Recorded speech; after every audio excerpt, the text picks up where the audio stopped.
You got crazy people here today. That's really good. We're in New York Their City. energy, they were waiting for you. We have been... This is too nice. I am so happy to be here. This is great. I don't even know what to say. You know, I was your very first guest. You forgot about... No, I didn't. When I shot the show, you were my very first guest. You've always showed up for me, George Wallace. And that's why I was so excited to have you on, because I know you were looking. We talked about Martha Stewart and her thirst traps at 83. What the hell was she eating? George, she was strawberries with honey. Honey? Honey and yeah, we know what she's into with some honey, don't we? Yeah. See, black people, we want to get sexy. We have some barbecue ribs and potato salad. But you know, Wait a second. There's a lot of vodka in this cup.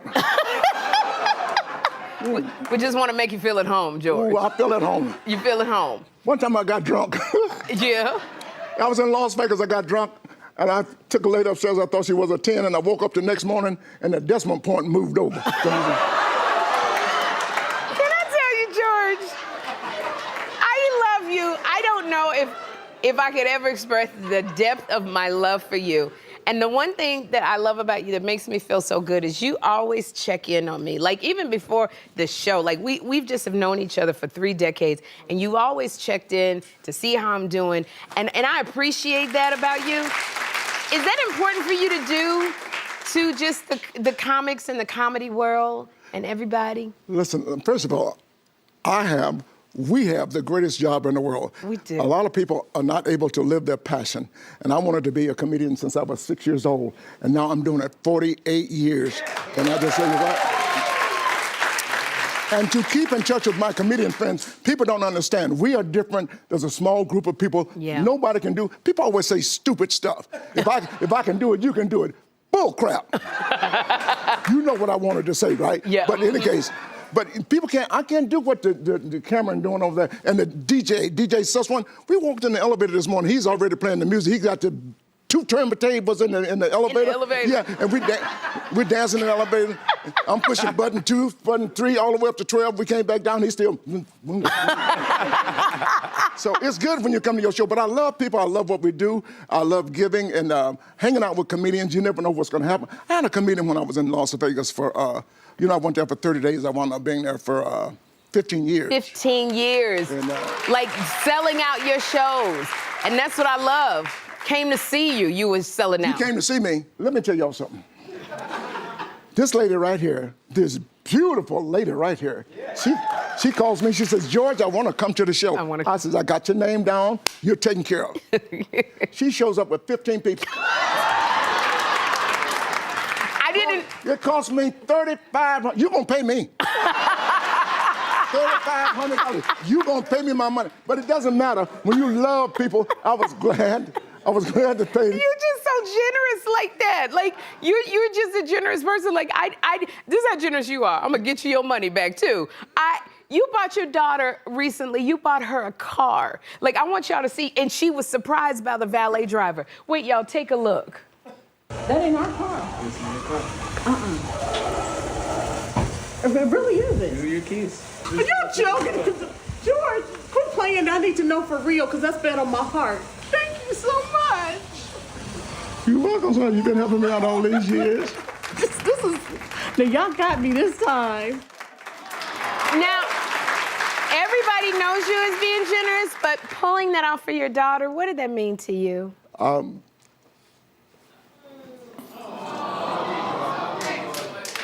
My daughter has done so much for me. Yeah. And I said, you know what? For 30 years, whatever I need at the houses in Atlanta, she's running back and forth. When the ADT, when the alarm goes off, she got to run over to the house and talk to the police. They're gonna lock her up one day. But it was so good. I want to give back, and I've been working for 48 years, and I made her some money. I'm not gonna lie to you. But before I die, I want to make my kids happy. I don't want them to have money after I leave. I gave them money, and it's just good to give back. Last year, met them at the airport. They didn't know where they were going, and I shipped them off to London, England, and we all went to London, England. Every 3 days, we go somewhere else. So I always want to give. I want to die broke. I'm going to spend all my money before I die. Oh, I love it. You want to spend all your money? Well, now that I know you want to die broke, I'm not paying you back. You see how she is? She's not gonna. You're gonna pay me my $3,500, or I'm gonna sit here all day. Ain't nobody else coming on this show until you get me some money. Look in your bank. Because you know I got it in my bank. I know you got it in I the know I bank. got it in my bank. You know what, George? Oh, I can laugh all day with you.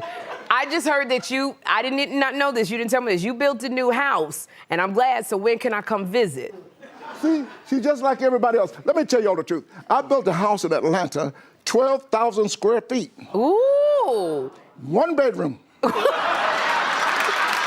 bedroom. Wait, but what? No, hell no. You got more than 1 bedroom. You got company. I hate company.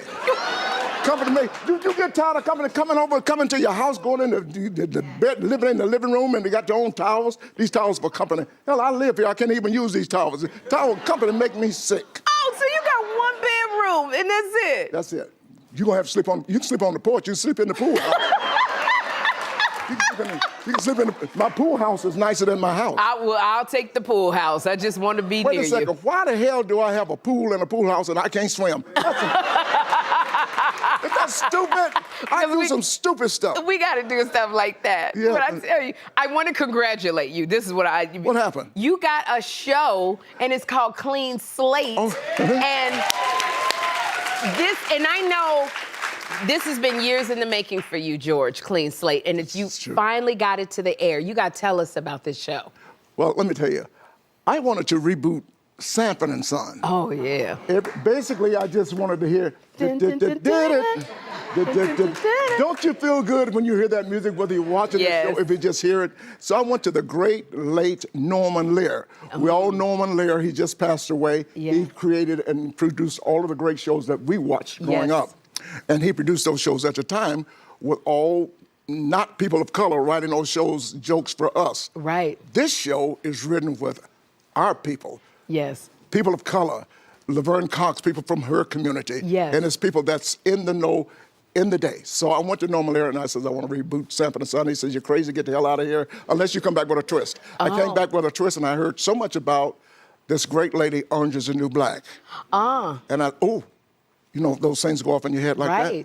What if I had a son that left my house in Georgia, old man, car wash owner, went to New York to do his thing, come back 23 years later. I didn't hear from her in 23 years. Yeah. When I go to the door, this most beautiful lady, ding dong, most beautiful lady you've ever seen in your life. I says, I'm sorry, lady, you look beautiful, but I ain't buying no Avon and I ain't buying no Watchtower. And she says, Dad, it's me.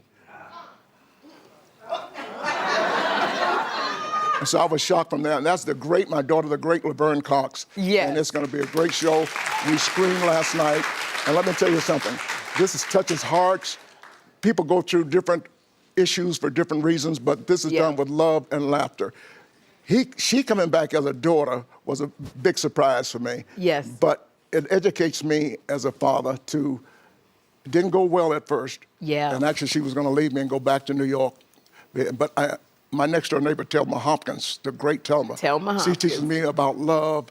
And then I realized I got to love my kid no matter what. No matter what.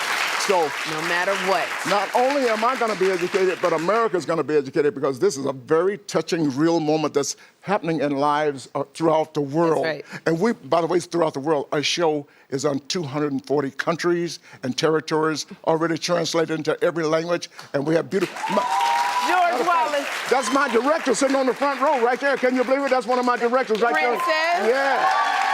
Can you believe that? That's Princess right there. So life has been wonderful. I just love living. And this TV show, make sure you watch it. February 6th, Prime Video. Do that, and you're going to enjoy life. And I hope you're like me. Learn to love, let live, let live. It's all about love and happiness. Thank you so much. I love this, George. And I want to end. George says, I love you, and there's nothing you can do about it. I love you, and there's absolutely nothing you can do about it. Because my love for you does not require your permission. And that's why I love you, George Wallace. And I love you, too. Thank you so much. Of course. Ladies and gentlemen. George Wallace, everyone. And I want to say, Clean Slate premieres on Amazon Prime Video February 6th. We're gonna have a good time.